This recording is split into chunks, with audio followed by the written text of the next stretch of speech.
소중한 나 무한행복.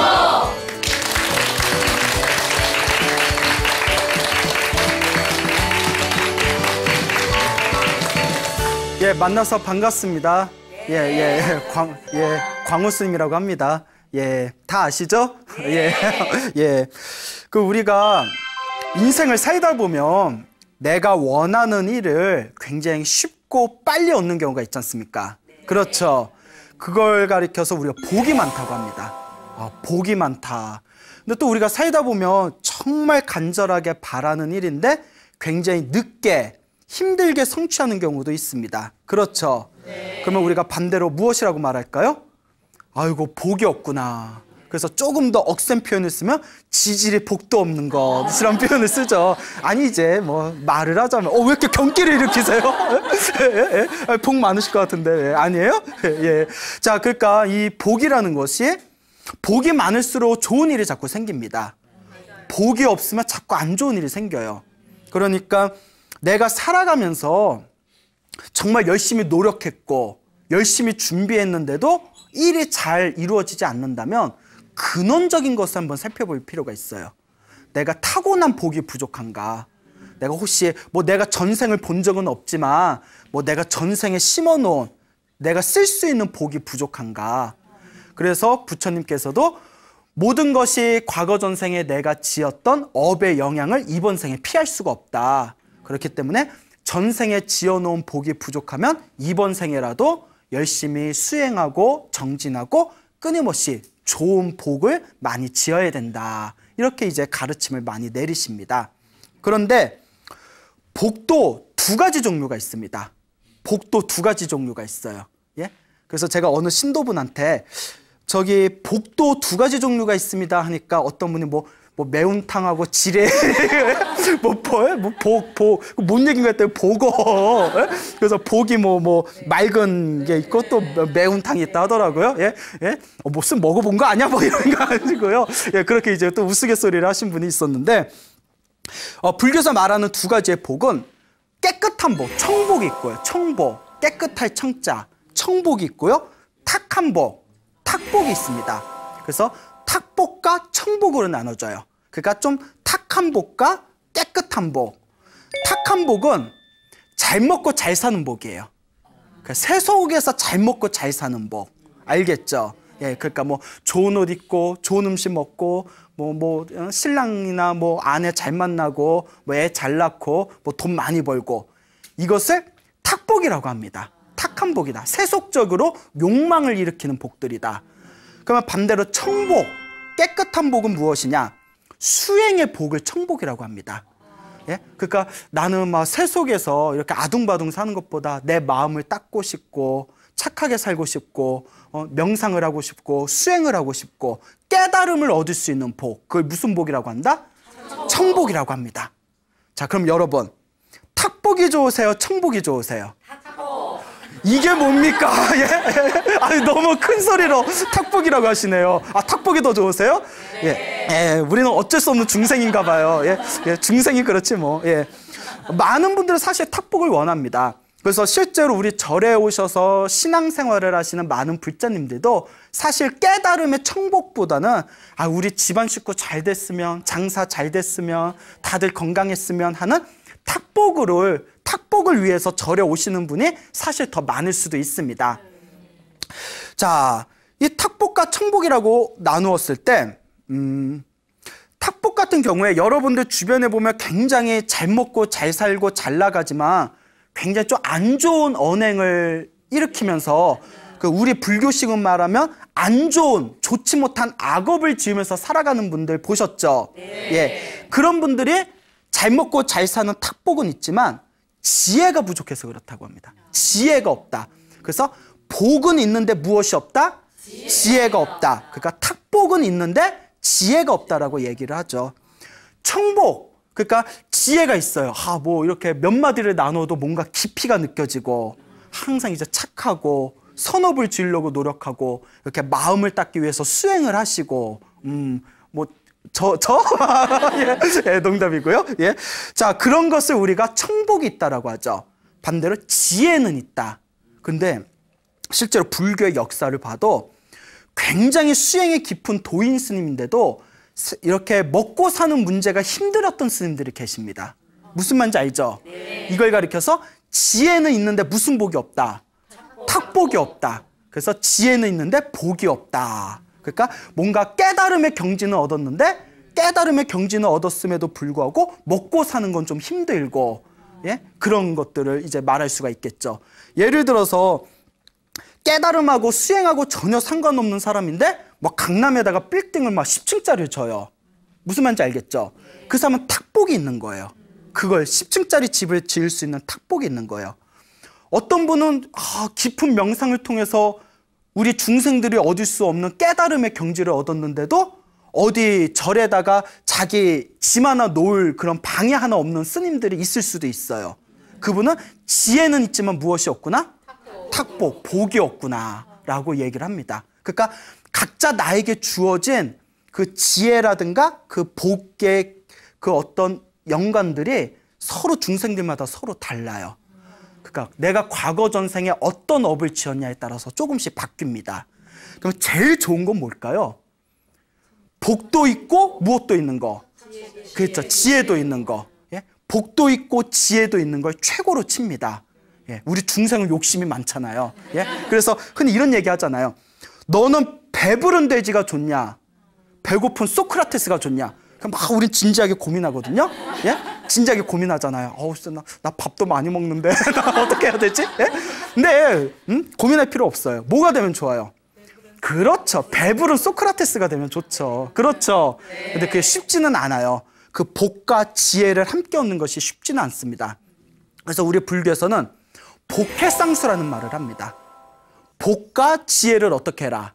쌍수하니까 뭐 쌍꺼풀 수술 이게 아니라 복도 있고 지혜도 있으면 좋은 병원에서 좋은 의사한테 쌍꺼풀 수술 받나 보다 이렇게 해석하지 마시고 복도 지혜도 쌍수 함께 닦는다. 두 개를 함께 닦는다는 뜻이에요. 복과 지혜를 함께 닦는다. 그게 가장 이상적이겠죠. 그 부처님 경전에 보면 이런 내용이 나옵니다. 머나먼 과거 세상에 지금 석가모니 부처님 이전에 다른 부처님 다른 세상에 두 명의 형제가 있었답니다. 이 두 명의 형제들이 너무 부처님의 가르침이 좋아서 두 명이 이제 출가를 합니다. 그런데 형이 되는 스님은 오직 계율을 지키고 명상 참선만 하고 경전만 공부만 했대요. 그리고 남들에게 베풀 줄을 몰랐대요. 그냥 딱 자기 공부만 했대요. 오직 자기 공부. 예. 동생은 공부를 했다 안 했다? 공부는 안 하고 무조건 밖으로 돌아다니면서 사람들한테 베푸는 것만 좋아했대요. 공부는 열심히 그냥 사람들한테 이것도 주고 저것도 주고 절에 뭐 있는 뭐 무도 캐가다가 뭐 주고 뭐 하여튼 사람들한테 베푸는 건 좋아하는데 수행을 하지 않았대요. 그 두 분이 이제 세상을 떠나게 됩니다. 다음 생에 이제 석가모니 부처님 시대에 이제 태어나게 돼요. 자, 형은 스님으로 태어났답니다. 형은 이제 태어나서 스님이 됐대요. 그거 열심히 수행을 했대요. 그리고 전생에 또 열심히 수행했던 힘에 의해서 깨달음을 얻게 됩니다. 깨달음을 얻은 성자가 돼요. 그래서 불교에서는 모든 욕망과 번뇌가 사라진 깨달은 성자를 아라한이라고 부릅니다. 들어보셨죠? 아라한. 그래서 우리 절에 가면 나한전이라고 있잖아요. 아라한들을 모셔놓은 절, 나한전이라고 있습니다. 예, 다 아시죠? 예, 근데 표정이 뭐 이렇게 예, 그래요. 자, 아라한이 되세요. 예, 완전한 깨달음을 얻은 성자 아라한이 되시고, 동생은 코끼리로 태어납니다. 왜? 지혜를 안 닦아서, 지혜, 내 마음을 닦지 않고 마음 수행을 안 했기 때문에 뭔가 마음에 어떤 번뇌 때가 있었나 봐요. 코끼리로 태어나게 돼요. 코끼리로 태어났는데 놀라운 반전이 생깁니다. 아라한이 된 그 전생의 형이었던 스님은, 아라한이 되신 스님은 전생에 자기 공부만 열심히 했기 때문에 이번 생에 깨달음을 얻은 성자가 쉽게 될 수 있었어요. 그런데 사람들한테 전생에 하나도 베풀 줄을 몰랐기 때문에 깨달음을 얻었는데도 이번 생에 먹고 살기가 힘들었대요. 옷 한 벌 구하기도 힘들고, 밥을 비리러 나가도 깨달은 성자면 사람들이 성자가 오셨다고 막 공양 올릴 것 같잖아요.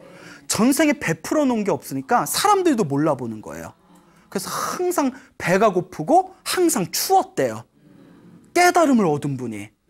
여러분 좀 반전이죠? 예, 그러니까 자꾸 공부해야 돼요.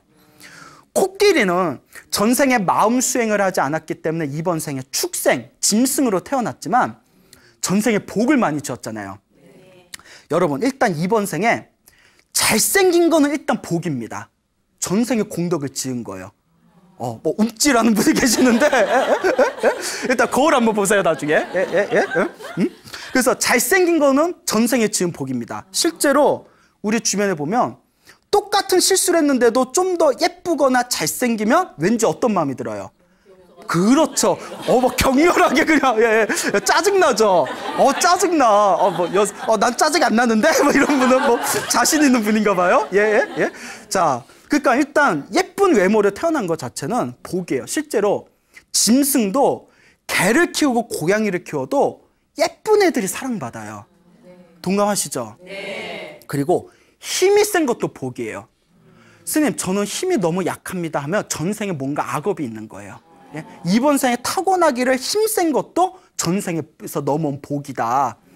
네, 코끼리로 태어났는데 마음 수행을 하지 않아서 코끼리로 태어났지만 전생에 복을 많이 지어서 그런지 아주 힘이 세고 등치가 아주 크고 잘생긴 코끼리로 태어난 거예요. 그래서 그 나라에 어떤 큰 전쟁이 일어났을 때 그 코끼리가 앞에 나가서 힘이 워낙 세니까 수많은 적들을 무찔렀대요. 그 코끼리가. 그래서 이제 왕이 그 코끼리를 이제 궁전으로 이제 데려와가지고 왕이 직접 키웁니다. 그래서 전생에 복을 많이 지니까 힘도 세지, 잘생겼지, 그리고 전쟁터에서 큰 공을 세웠으니까. 여러분, 우리가 전쟁이 일어났을 때 불교적으로 보면요, 전쟁이 났을 때 이기는 것도 복하고 관계가 돼 있대요. 복 없으면 이길 것 같은 것도 질 수가 있답니다. 실제로 뭐 지금 현대전을 어떻게 비교하기는 뭐하지만 삼국지나 뭐 초안지 같은 책을 보면 다 이긴 싸움인데 갑자기 져버린다거나 질 것 같았는데 하늘의 운이 따라서 이기는 경우가 있잖아요. 그래서 불교에서는 전쟁도 복에서 많은 차이가 난다라는 그런 가르침이 있습니다. 그러니까 복은 우리 삶의 실생활 그 곳곳에서 발휘하는 힘이에요. 복이 없으면 일 잘 안 풀리고 복이 있으면 뭔 짓을 해도 잘 풀려. 예, 막 격렬하게 동감하시잖아요. 인생을 살아본 분은 알아. 예. 그러니까 이제 전쟁터에서 크게 승리를 하니까 이 왕이 금은보화로 장신구를 만들어서 코끼리에다가 옷을 입혀주고 다 보석이야. 예. 그리고 항상 음식도 인간이 맛볼 수 없는 최고로 좋은 음식만 먹이는 겁니다. 예. 비록 축생으로 태어났지만 전생에 무엇을 지은 게 많아서? 복을 지은 게 많아서. 근데 이제 하루는 아란 스님이 이제 마을에 들어갔는데 며칠 동안 굶었대요. 밥을 얻지 못해서. 그래서 너무 배가 고파가지고 깨달음을 얻었는데도 참 그렇게 복이 없으니까 밥 하나 구하기가 힘드네요.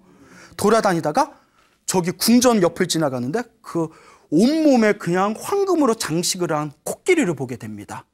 코끼리를 보게 돼요. 근데 코끼리를 보는 순간 깨달음을 얻으신 성자잖아요.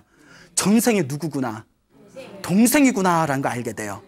야, 나는 인간으로 태어나서 깨달음을 얻었는데도 나는 이렇게 밥 굶고 다니고 쟤는 참 코끼리로 태어났는데도 어떻게 인간보다도 더 잘 사냐. 제가 그걸 격렬하게 느꼈던 게 오래전에 우연히 신문에 본 적 있어요. 신문에 무슨 해외 토픽 같은 게 나왔는데 인터넷 신문이었나? 하여튼 그 힐튼 호텔의 상속녀라는 여자가 있어요. 예? 누구죠? 페리스 힐튼이잖아요. 예? 힐튼이 치와한가 애완견이 있더라고요. 애완견이 이렇게 치와를 안고 있는 사진인데 그 해외 토픽의 내용이 뭐냐면 페리스 힐튼 자기 애완견 계집이 우리나라 돈으로 3천만 원짜리예요. 예? 야, 예? 그 순간 야, 개팔자가 그러니까 개로 태어났지만 전생에 복이 많은 거예요. 예? 예? 아니 내 통장을 봐도 3천만 원이 내 통장을 봐도 어떻게 걔가 나보다 더 잘 살아? 예? 순간 웃겠어요. 이제 웃자고 한 말이고. 자, 그래서 진짜인 것 같아요. 예? 자, 페리스 힐튼 그래서 이런 경우 많이 보잖아요. 그러니까 그 코끼리 전생에 아우였던 코끼리를 보면서 금은보화로 다 옷을 입고 예? 자기는 며칠 동안 쫄쫄 굶었는데 막 온갖 진수성찬을 맛보고 있는 코끼리를 보면서 앞으로 딱 갑니다. 가서 뭐라고 했을까요? 나 좀 줘, 뭐 이랬을까요? 다 귀에다 뭐라고 속삭였대요. 뭐라고 속삭였냐면 너도 나도 틀린 거다. 너도 틀렸고 나도 틀렸다. 라고 귀로 속삭였답니다. 근데 이제 깨달음을 얻은 아라한 성자의 음성이었기 때문에 코끼리 인정 그 말을 딱 알아들었대요. 근데 여러분 짐승 개나 고양이 키워보면 맑게 알아듣잖아요. 예, 응? 가끔 얘가 진짜 사람인가 싶기도 할 때도 있어요.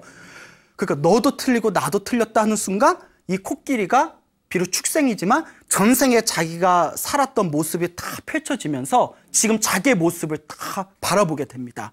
그 순간 더 이상 먹지도 않고 우울증에 걸렸대요. 코끼리가 우울증에 걸렸어요. 야, 그래도 내가 전생에 복을 많이 줬는데 내가 이렇게 코끼리로 태어났다니. 아무리 황금으로 장식을 하고 아무리 좋은 음식을 먹어봤자 결국 짐승이잖아요.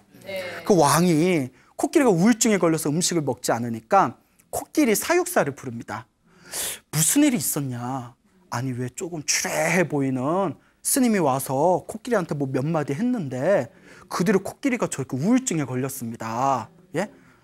그 스님을 빨리 모셔와라.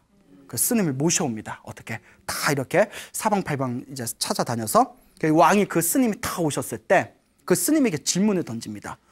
도대체 코끼리에게 무엇라고 이야기를 했길래 우리 저 힘있고 씩씩한 코끼리가 저렇게 우울증에 빠진 것입니까? 그때 이 아라한 스님께서 자취조정을 다 설명합니다. 이와 같고 이와 같은 것입니다. 그때서의 왕도 깜짝 놀라면서 마음에 느낀 바가 있으면서 다 스님에게 이제 절을 하면서 스님 참으로 사람이 짓는 업은 너무나 심오하고 불가사의합니다. 저도 왕으로 태어났으나 결국 전생에 지은 복이 있어서 왕으로 태어난 것일 거고 이번 생에 제가 지은 복을 다 쓰고 나면 다음 생에 또 어떤 몸을 받을지 모르는 거 아닙니까? 저도 스님의 가르침을 본받아서 저도 이번 생에 지금부터라도 열심히 복을 짓겠습니다 라고 이야기를 합니다. 자, 이와 같은 이야기 속에서 나온 가장 중요한 개념이 바로 복해쌍수라는 거예요. 복과 지혜를 함께 닦았어야 된다. 이게 바로 부처님 말씀하신 대승의 가르침입니다. 내가 깨달음을 얻으면 그 세상에서 가장 존귀한 일이에요. 세상에서 가장 귀한 일입니다. 그런데 한 가지 문제가 있습니다. 복은 없고 지혜만 있으면 그 배고픈 아라한 스님처럼 복은 있고 지혜만 있으면 중생을 제도하기가 힘들대요. 나는 혼자 깨달았으나 중생을 제도하려면 무엇도 있어야 된다. 지혜도 있어야 되지만 무엇도 있어야 된다? 복도 있어야 된다는 거예요. 잘 보세요. 중생을 제도해야 돼요. 배고파하는 중생이 있어요. 근데 내가 밥을 줘야 돼요. 배고픈 중생에게 밥을 주기 위해서는 내가 뭐가 있어야 돼요? 밥이 있어야죠. 내가 밥이 있어야 줄 거 아니에요. 뭔 얘기인지 아시죠? 그리고 옷이 필요한 중생이 있어요. 옷이 필요한 중생한테 내가 옷을 주고 싶어요. 그 내가 뭐가 있어야 돼요? 옷이 있어야 옷을 줄 거 아니에요. 중생들 다들 복을 바래요. 중생을 제도하기 위해서, 중생을 괴로움에서 나와서 행복한 길로 이끌기 위해서, 그들에게 복을 주기 위해서 내가 뭐가 있어야 돼요? 내가 복이 있어야 중생한테 복을 줄 수 있잖아요. 그렇죠. 포교도 그래요. 여러분, 아무리 설법을 잘하고 강의를 잘해도 얼굴 잘생긴 것보다 못해요. 뭔 얘기인지 알죠? 예? 우리는 2시간 떠들어야 어머 저 스님 공부 좀 했나 보다 이러잖아요. 키 크고 얼굴 잘생겼으면 딱 나타나면 어머 저 스님은 전생에서부터 수행했나 보다. 예? 약간 우스갯소리로 얘기하지만 잘생긴 것도 복이라고 했죠. 그래서 부처님은 수없는 삶 동안 일부러 이 세상에 중생들로 하여금 거룩한 마음을 일으킬 수 있는 최고의 외모를 얻기 위해서 따로 수행을 하신답니다. 일단 잘생겨야 중생들한테 한 수 접고 들어가니까. 예? 이게 진짜예요. 경전에 나와요. 부처님은 잘생겼다 못생겼다라는 구분이 없어요. 잘생겼다 못생겼다는 걸 모든 걸 초월했지만 중생은 있어요 없어요? 중생은 잘생겼다 못생겼다 구분을 짓기 때문에 중생을 조금 더 쉽게 제도하기 위해서 일부러 부처님의 몸으로 세상에 출현할 때 잘생긴, 더 정확히 말하면 거룩한 몸으로 출생을 하신다고 합니다.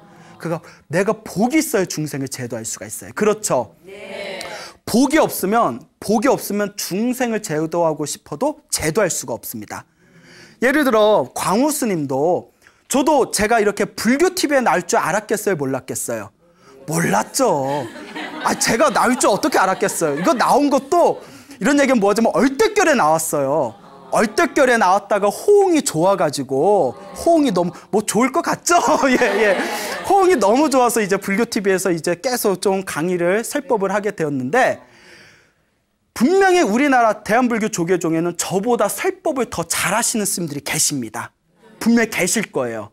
그런데 또 BTN에 나오는 복은 따로 있는 거예요.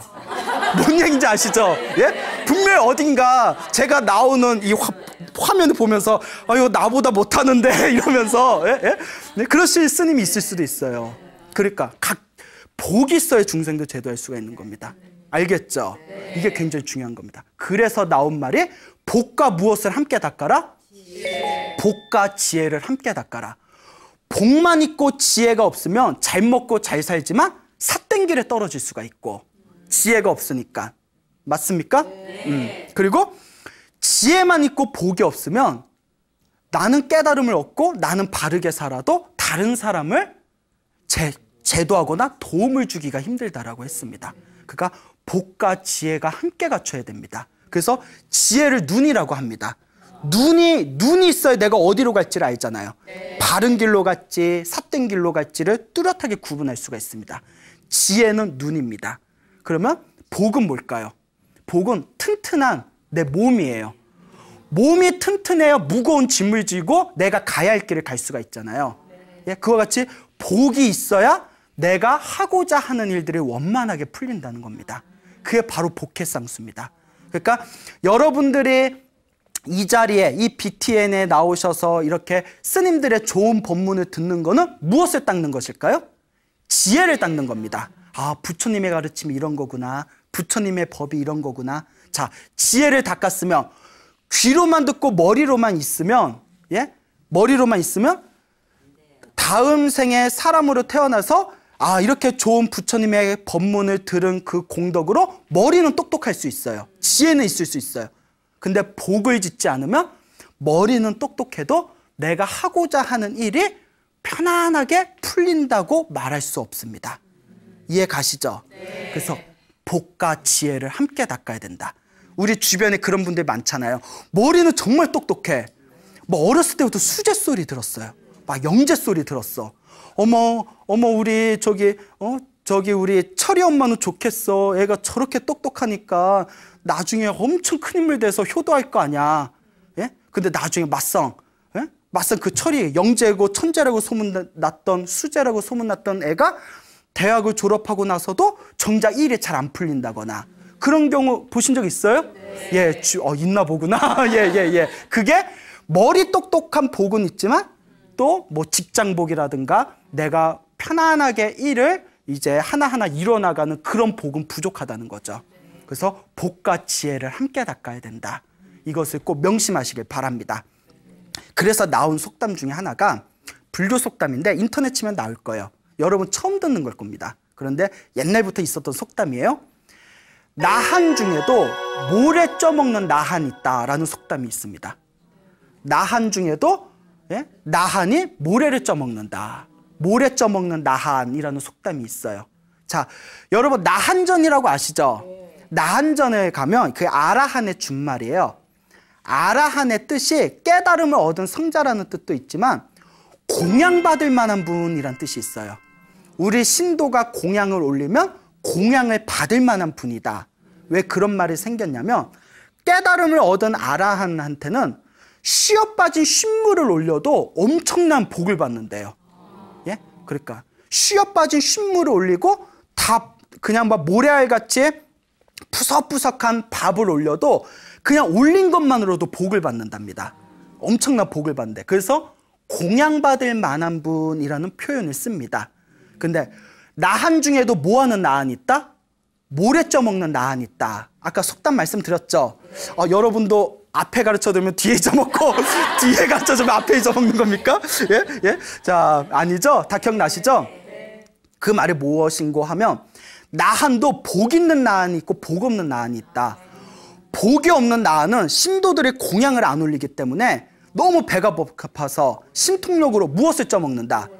모래를 쌀로 바꿔서 쪄먹는다라는 속담이 그래서 나온답니다. 그래서 우리가 이제 불교적으로는 그런 가르침이 있지만 그 속담을 우리가 일상생활에 쓸 때는 나한, 고위 관리, 높은 지위에 있지만 높은 지위에 있는 사람 중에서도 고생하는 사람들이 있다. 예, 그러니까 겉으로 본다고 알 수 있는 게 아니다 라는 식으로 사용한다고 합니다. 어때요? 불교적인 어떤 사유를 바탕으로 하니까 이 속담이 더 가슴에 절실하게 다가오죠? 네. 그래서 복과 지혜를 함께 닦는다. 복을 주는 건 굉장히 중요합니다. 중국 당나라 시대 때 설봉이라는 큰 스님이 계셨습니다. 설봉이라는 큰 스님이 계셨는데 이 설봉 스님이 항상 어느 절에 가시든 공양주를 하셨대요. 공양주라는 이야기 들어보셨죠? 그러니까 밥 짓는 분을 절에서 공양주라고 해요. 밥을 짓는 분. 그러니까 우리가 절에 가서 이제 밥을 하시는 분을 이제 공양주라고 하고 이렇게 반찬 만드는 분을 채공이라고 부르거든요. 예? 그래서 이제 공양주, 항상 이제 밥을 지으시는 공양주를 맡으셨는데 여러분 지금이야 쿠쿠 꾹 누르면 칙 하고 밥이 되잖아요. 옛날에 스님들이 오죽 많아요. 모여 사니까 막 수백 명, 수십 명, 수백 명 되는 스님들의 밥을 지려면 장작패야지, 가마솥에 물 끓여야지, 거기다 쌀 그거 다 닦아가지고 거기 밥을 짓고 밥 다 퍼드리고 남아있는 밥을 다 골라내가지고 쑥육 끓여야 되고 노가다도 이런 노가다가 없어요. 그러니까 스님들이 옛날 노스님들이 우리 젊은 스님들 보면 정말 너네는 편하다고 우리 때는 밥 짓고 장작 패고 하느라고 공부할 시간이 없었다. 또 이런 얘기를 하세요. 예. 또 이렇게 얘기하니까 되게 부끄럽네요. 예. 자, 그래서 공양주가 굉장히 힘듭니다. 근데 옛날 중국 당나라 시대 때 항상 어느 절에 가시든 설봉 스님은 무엇을 항상 하셨다? 공양주를 하셨대요. 그 힘든 걸 항상 자청하셔서 하셨답니다. 그래서 그분은 항상 자기가 쓰는 쌀 조리개가 있었대요. 쌀 조리. 그래서 이제 자기가 쓰는 쌀 조리로 이제 그 돌 같은 거, 그 조그만 그 불순물 같은 걸 다 걸러내셨대요. 그렇게 오랜 시간이 지납니다. 그리고 설봉 스님도 드디어 깨달음을 얻습니다. 깨달음을 얻은 뒤에 왜 이 설봉 스님께서 이 중국 선종사에서 유명하냐면 중국 선종 역사에서 가장 처음으로 절을 지어서 가장 처음으로 1000명이 넘는 스님을 모았대요. 그러니까 그 이후에는 막 2000명, 3000명까지 모인 절들이 있었지만 중국 선종의 역사에서는 가장 첫 번째로 1000명의 그 기록을 깨신 분이 바로 설봉 스님이세요. 그래서 1500명을 모으셨답니다. 1500명을 모으셨대요. 근데 1500명의 대중들에게 법문을 하실 때 항상 이렇게 말씀하셨답니다. 너희들이 이 자리에 어떻게 온 건지 아느냐? 너희들이 이 자리에 어떻게 온 건지 아느냐? 예? 다 내 어디에서 나온 거다? 쌀 조리개에서 나온 것이다 라고 하셨대요. 내가 지은 복으로 너희들이 여기에 모이게 된 것이다. 여러분 생각해 보세요. 옛날에 먹고 살기 힘들잖아요. 스님들이 1500명이 한 절에서 살면 그 식량을 어떻게 될 거예요? 그 식량을 어떻게 될 수가 있어요? 예? 그 식량을 그 1500명의 사람들의 식량을 대어주기 위해서는 바로 누구의 복이 있어야 된다? 그 절에 주지 스님이신 설봉 스님의 복이 있어야 했다는 거예요. 설봉 스님이 평생 스님들을 위해서 공양, 쌀밥을 짓고 스님들을 위해서 항상 힘들고 괴로운 일을 자청하면서 복을 지었던 힘으로 1500명의 스님을 모을 수가 있었다. 이게 복해상수입니다. 만약 설봉 스님이 나 혼자 수행만 할 거야 하고 지혜만 열렸다면, 복은 없고 지혜만 있었다면 1500명 스님을 모을 수 있었을까요? 아마 힘들었을 겁니다. 이게 바로 복해상수의 정연적인 우리 불교의 한 예가 되겠습니다. 알겠죠? 네. 제 재밌는 얘기 하나 해드릴게요. 그 한 50년 전에 어느 이제 스님께서 이제 어렸을 때 50년 전에 이제 어린 나이에 출가를 하셨대요. 저쪽 이제 부산 어느 쪽, 남해 어느 쪽에 이제 출가를 하셨는데 그때 이제 행자들이라고 하죠. 출가 스님 되기 전에 행자 생활이라는 걸 하는데 이 행자가 생활을 하면서 이제 열심히 이제 뭐 행자 설거지도 하고 걸레질도 하면서 살았겠죠. 근데 그때 그 절에 그 굉장히 유명한 도인이라는 스님이 이렇게 찾아오셨대요. 도인 스님이라고 이제 소문난 스님이 찾아오셨는데 이제 행자들을 불러가지고 행자들이 여러 명 있었나 봐요. 그러니까 가장 맑고 순수할 때거든요. 행자 때가. 너는 앞으로 나중에 스님 되면 중노를 이렇게 해라. 너는 앞으로 저렇게 해라. 너는 중노로 스님노를 이렇게 해라. 한마디 한마디 다 일러줬대요. 그리고 마지막에 나이 어린 자기를 딱 보면서 너 좀 잠깐 남아있어라 이러더래요. 너 좀 잠깐 남아있어라. 뭐지? 예? 나에게 특별히 무언가를 주실려나 보다. 내가 큰 인물이 될려나 보다. 그 어린 마음이 그렇게 생각했대요. 그러니까 남아있는데 그 이제 도인 스님이 다 이렇게 오시더니 야, 너는 얼굴에 복딱지가 하나도 없다고. 너는 얼굴에 복이란 복은 하나도 어쩜 그렇게 없을 수가 있냐. 그렇게 얘기를 하더래요. 그 어린 마음이 충격을 받았대요. 야, 넌 복이 없어서 스님이 돼서 신도들한테 시중물 받아 먹으려면 왜 조금이라도 복이 있어야 되는데 너는 신도들한테 얻어먹을 복도 없겠다. 그러니까 이 어린 마음에 상처를 받으니까 열심히 복을 져라. 네가 복을 주면 혹 중노로 계속 할 수도 있을 것 같다. 다 이렇게 얘기를 해줬대요. 복을 많이 져라. 네가 복이 참 없구나. 그런 얘기를 딱 듣고 그러니까 어렸을 때 가장 순수할 때잖아요. 그때 딱 결심이 섰대요. 아, 지금부터라도 내가 스님이 되고 나서라도 열심히 복을 짓겠다. 그게 이제 50년 전 일이었대요. 그래서 이제 참선하는 선방을 갔어요. 그래서 이제 선방 참선하는 선원을 갔는데 그 어느 절에 갔는데 그 절에 공양주 소임이 피었대요. 공양주 소임이 피어서 그 절에서 공양주를 이제 자기가 하겠다고. 옛날부터 이런 얘기가 있습니다. 스님들을 위해서 밥을 짓는 공양주 소임이 굉장히 복을 많이 짓는 소임이래요. 복을 가장 많이 짓는 게 첫째가 간병이래요. 간병. 왜냐면 병든 분 간병해 본 적 있어요? 얼마나 힘들어요. 정말 순수한 마음을 갖고 간병해 주는 게 엄청난 복을 짓는 거래요. 두 번째가 공양주래요. 스님들을 위해서 밥을 올리고 밥을 짓는 게 옛날에는 너무 힘들었기 때문에 지금은 좀 편해졌으니까 복이 좀 떨어졌을 거예요. 옛날에는 아까도 말씀드렸다시피 장작도 펴야 되고 물도 기어야 되고 가마솥에 져야 되니까 스님들을 위해서 공양주 하는 게 간병 다음에 두 번째로 제일 큰 복이었대요. 그래서 제가 공양주를 하겠습니다. 이제 복을 지으려고. 그리고 정말 힘들었대요. 너무 힘들어가지고 막 온몸 막 손하고 발에 다 트고 그리고 옛날에 겨울에 이제 뜨거운 물도 아낀다고 그렇게 이제 샤워도 매일 못했대요. 지금이야 이제 시설이 좋으니까 저도 뭐 샤워를 뭐 여러 번 하루에도 여러 번 하고 딱 봐도 깨끗해 보이지 않아요? 아니에요? 자 이제 그 샤워하지만 옛날에는 겨울에 이제 뜨거운 물이 부족하니까 이제 저기 목욕하기도 힘들었대요. 그래서 뭐 보름에 한 번씩 했대요. 삭발할 때 겨울에 목욕을. 그래서 굉장히 더러운 얘기 하나 해드릴게요. 이렇게 발도 제대로 못 닦으니까 이렇게 겨울에 등산 한번 싹 갔다 와서 차방에 가서 녹차를 마시면 양말이 축축해질 대로 이렇게 발에 땀이 난대요. 그러면 이제 양말을 벗어가지고 이렇게 손가락으로 쫙쫙 밀면 발대가 이렇게 뭉쳐서 나온대요. 예, 이런 반응을 원했어요. 예, 더럽죠. 예, 예. 그 정도로 그렇게 이제 열악했대요, 옛날에. 거기서 3년을 공양주를 하셨대요.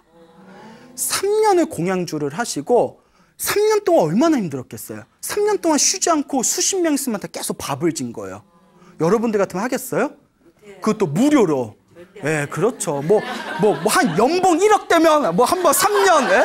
까짓까 3년 한 번 인생 뭐 물들어오면 노젓는다고, 예? 예? 연봉 1억이면 내가 한번 해보겠다. 뭐 이런 분들 계실 거예요. 근데 그것은 이제 복 짓는 마음으로 무료로 3년 동안 공양주를 하시고 그 뒤에도 이제 선방을 열심히 다니셨는데 그토록 그 도인이라고 소문난 스님한테 너는 얼굴에 복이 하나도 없다라고 그런 소리를 들었던 스님이 그 뒤에 이제 연세가 좀 드셔서 내가 이렇게 신도들한테 공법 얻어먹었으니 나도 이제 신도들한테 은혜를 갚아야 되겠다 하고 이제 저기 절을 좀 지으셨대요. 불사를 하셨는데 웬걸 손댄 것마다 불사가 다 잘 됐대요.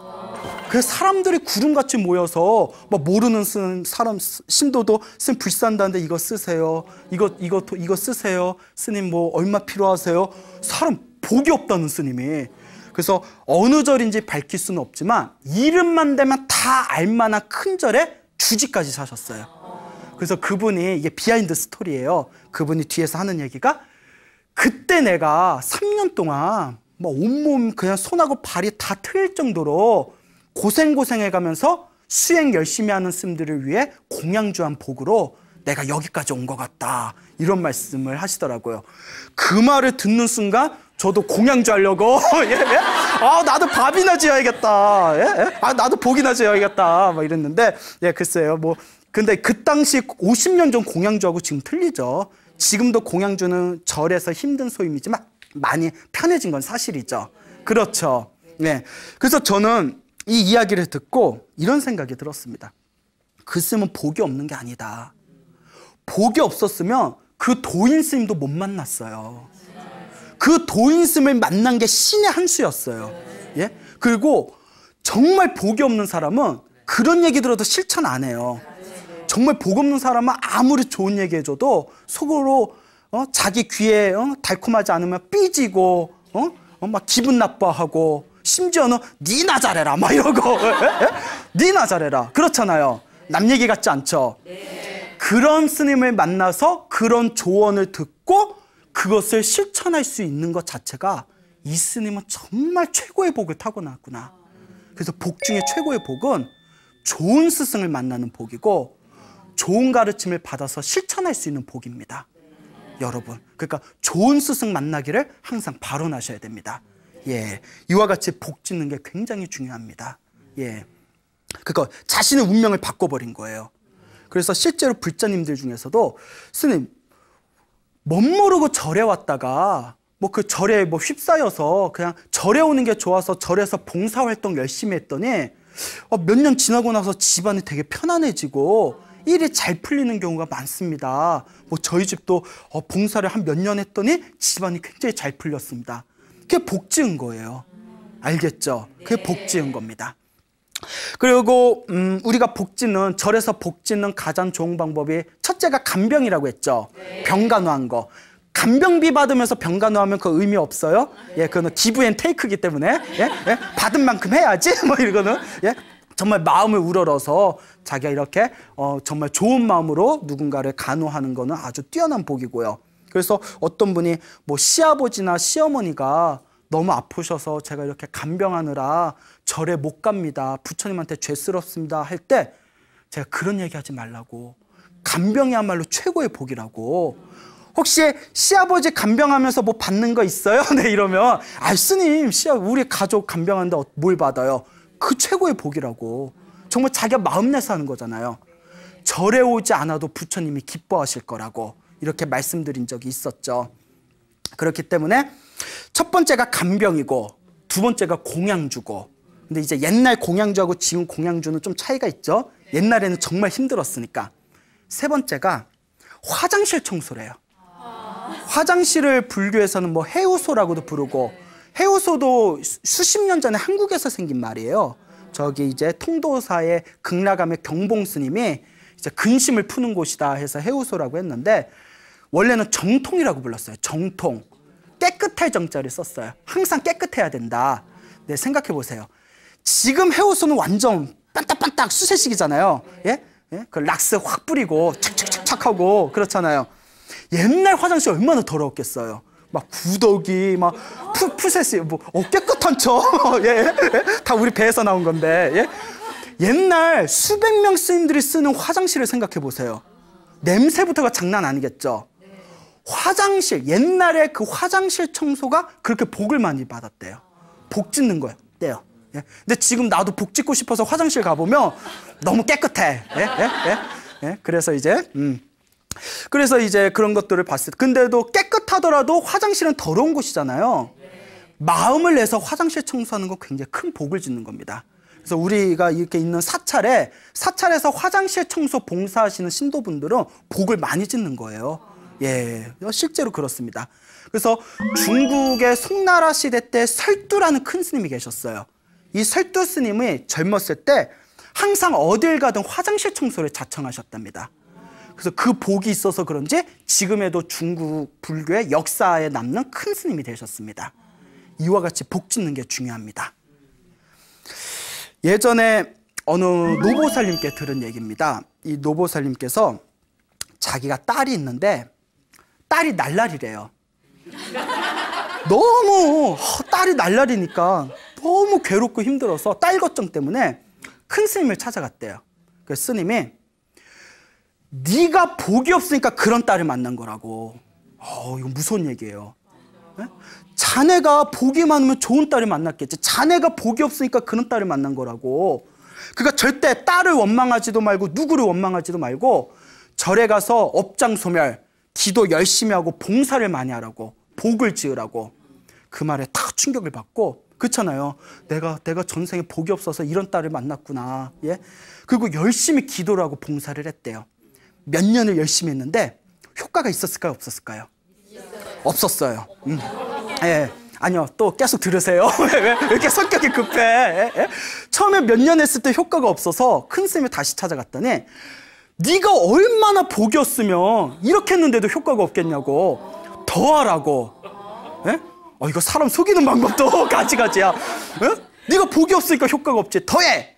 우리 같으면 못했을 거야. 몇 년 했는데 효과 없으면 이거 속은 거 아니야? 근데 그 노보살님이 계속 열심히 했대요. 기도도 열심히 하고 새벽 기도도 나가고 매일매일 기도하고 화장실 청소도 하고 무슨 절에 큰 행사 있으면 가서 봉사하고. 그리고 그 노보살님이 저한테 직접 해주신 얘기입니다. 딸이 마음을 잘 잡아서 지금 외국에서 남편이랑 잘 살고 있대요. 예, 정말 일이 잘 풀렸다고. 여러분, 운명은 바꿀 수 있습니다. 복과 지혜를 함께 닦으시길 바랍니다. 여러분, 행복해지고 싶습니까? 네. 행복한 삶을 창조하고 싶습니까? 네. 복을 지으십시오. 선업을 지으십시오. 공덕을 쌓으십시오. 복과 선업과 공덕의 힘이 여러분들을 진정한 행복의 길로 이끌어 줄 것입니다. 여기서 마치겠습니다. 소중한 나, 무한 행복!